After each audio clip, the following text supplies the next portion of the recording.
Hello, honorable members of the clan. So welcome to my YouTube channel. So guys, let me answer a question that I saw in the comment section. Clanters, what are your thoughts about the Government of National Unity, aka GNU thus far? Because I've known you to be somebody that supports it. Yeah, and you would not be wrong. I do support the GNU 100%, and I still do to this very day. However, it looks like even though we do have the GNU, some of the political parties within the GNU have bent backwards. I mean, some of us are not surprised that they are bending backwards because they think, or there's this hope that the DA either gets kicked out of the GNU so that they occupy those ministerial positions that are held currently by the DA, which I think they are quite senior positions in the cabinet. The senior the position, the more money the cabinet minister is going to earn and more prestige and power that they also hold. Because you know, some of these guys, when they go home either for umsebenzi or to visit, just to show off, they want to be known and called these titles so that everybody will be treating them like VIPs. And let's not forget about the blue lights. You know, going to a township, maybe let's say, for example, one of the members of parliament or even in cabinet goes home, they are given a chopper. Yeah, they are given a chopper to land in their township with and also take off to the airport, to Cape Town or to Pretoria or wherever that they reside. So there's that hope that either the DA will walk away and then there'll be vacancies in those cabinet positions that they will fill them up, or they will get kicked out by the ANC and once again those positions open up. What do I mean by that? Let's look at February 2025. What happened in February 2025? Yes, you guessed it right. The Minister of Finance came and said, the way we hate poor black people in this country, we are going to increase the VAT. The value added tax, yeah, we are going to increase it. And guess who supported them? The opportunists inside the Government of National Unity, by doing what? Agreeing with the minister and voted in favor of the poorest of the poor South Africans to be suppressed even more by poverty, by increasing value added tax. And you have to ask yourself, what on earth? What on earth? What were you promised? Because of course, the DA and the EFF and I think MK Party, no, not MK Party, I don't think so. They fought against the increment of VAT in Parliament. So much so that the DA even went to court. And then the results came, of course, with the EFF, and the results came and that this is unjustified. And then what happened to those political parties, Boza? What happened? Suddenly now they want to explain themselves. Nonsense. Explaining nonsense. Nonsense that doesn't even make sense to them either.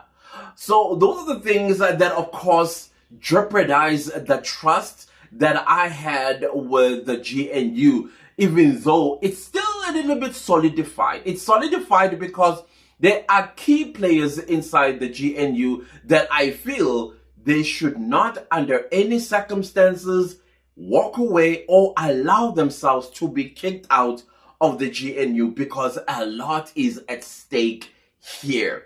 Now with the national dialogue, once again, the same opportunists come up and say, let's support the national dialogue. Let 700 million rand be wasted for what? What is the purpose of having a government if the people of South Africa are the ones that have to now solve their own problems and tell the cabinet how to solve the problems that we install them there to resolve for us? But no, let's support it. Again, Boza, are you serious? Are you really, really serious? So many of them are showing opportunism. They are even showing, to a large extent, stupidity as well. And these are the political parties I have said in the beginning.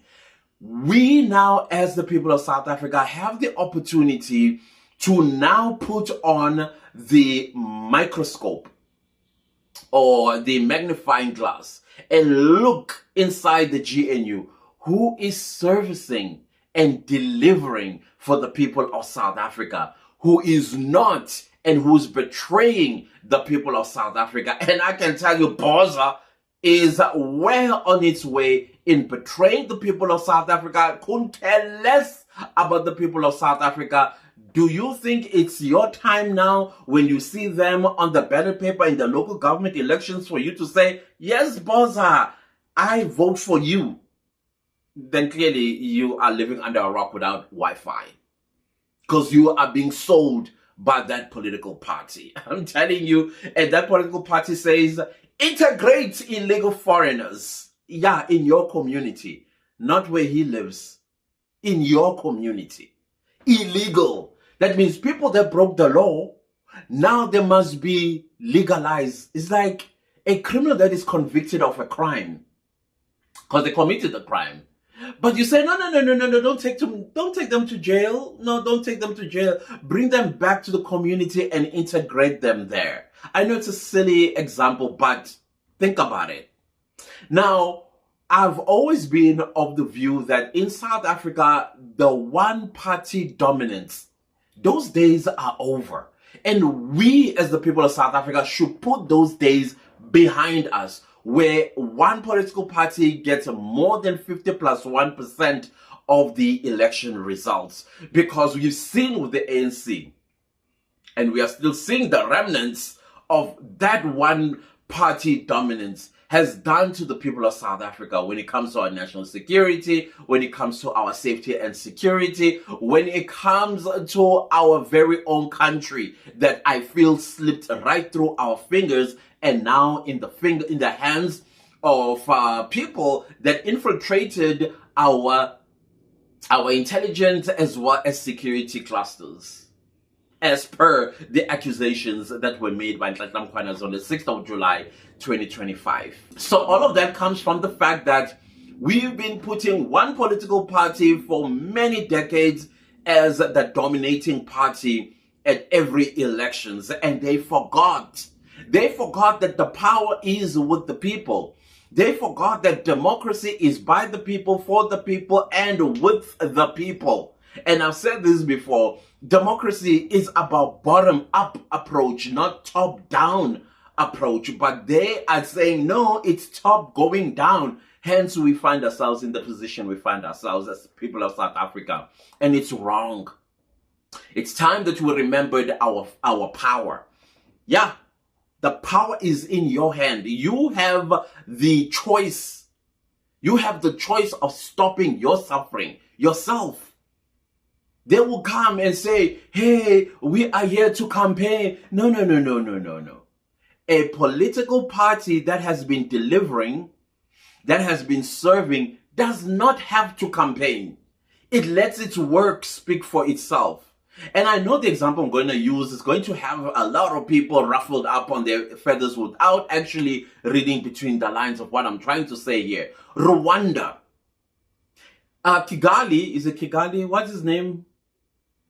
What is the president of Rwanda's name? Yeah, whoever his name is.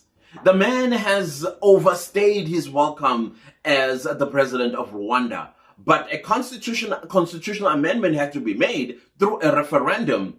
And guess what? The people of Rwanda said, hey, we want you back because you've been doing a great job. Now, again, I understand there are a whole lot of other flaws that may have contributed towards that. I'm not talking about that. I'm talking about the people, how they felt. And as a result, he continues to be the president. What I'm saying here, you let your work speak for yourself. Same goes with your municipality. And it's going to go that far. Your ward, your voting district, you know where your councillor is? How does it look like since 2021 where that councillor took over. Did things improve? If things improve, retain him or her. If things did not improve, remove him or her. You can't say, comrade, thina Maqabane, Qotho, usazosafrisha shem. You are going to suffer. And do not take to the streets uzosibangela umsindo. Don't do that. You change them. If things are not happening in your municipality, there are potholes, the refuse is not collected, sewage is running a rampage in front of your kitchen, why do you bring those people back? Clearly they've eaten the money to fix all of those things. You want them now to eat you too. Come on. Remove.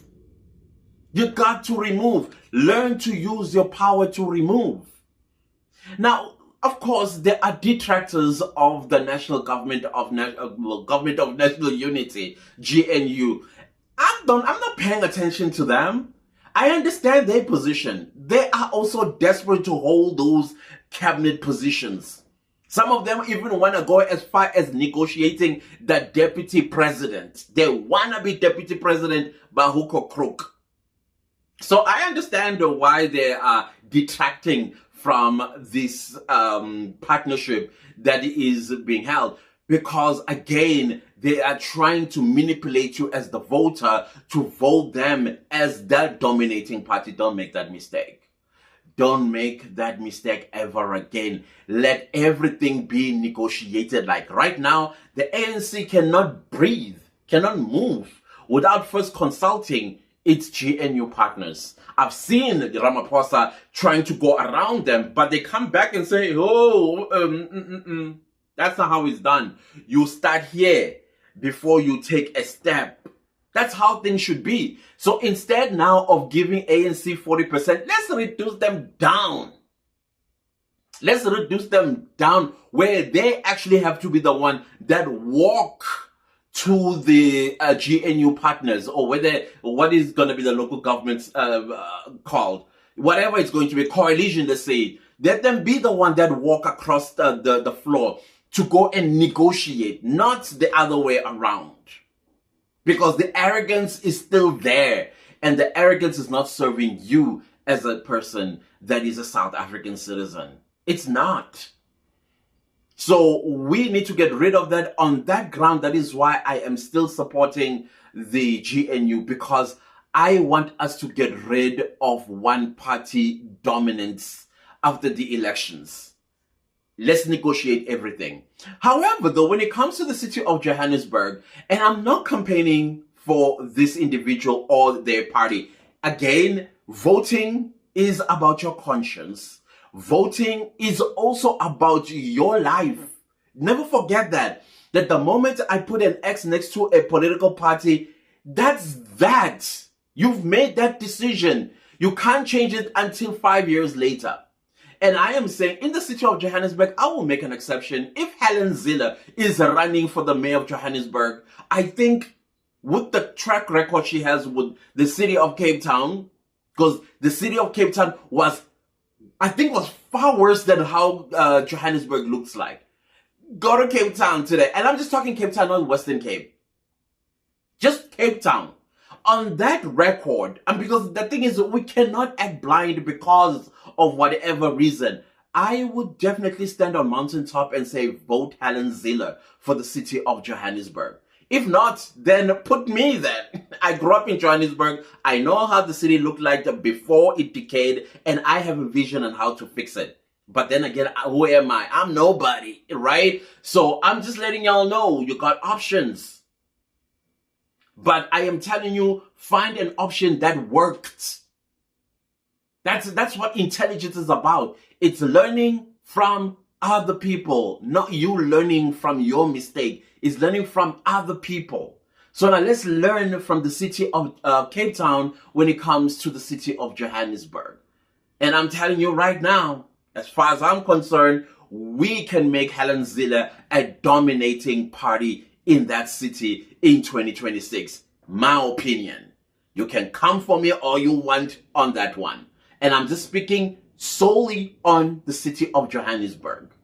Other than that, It's your conscience at the end of the day. So is the ANC going to survive local government elections? It looks like in some areas, definitely it's going to, because the ANC, you know, the one that, yes, those ones. And they're the same ones who come out to march 2 weeks after the elections. Eastern Cape. Can y'all please, just this once, test out, just put it to the test and see if you are not going to be served better. And I think you will be served much better if you at least put together a coalition. Don't give a predominance on anybody.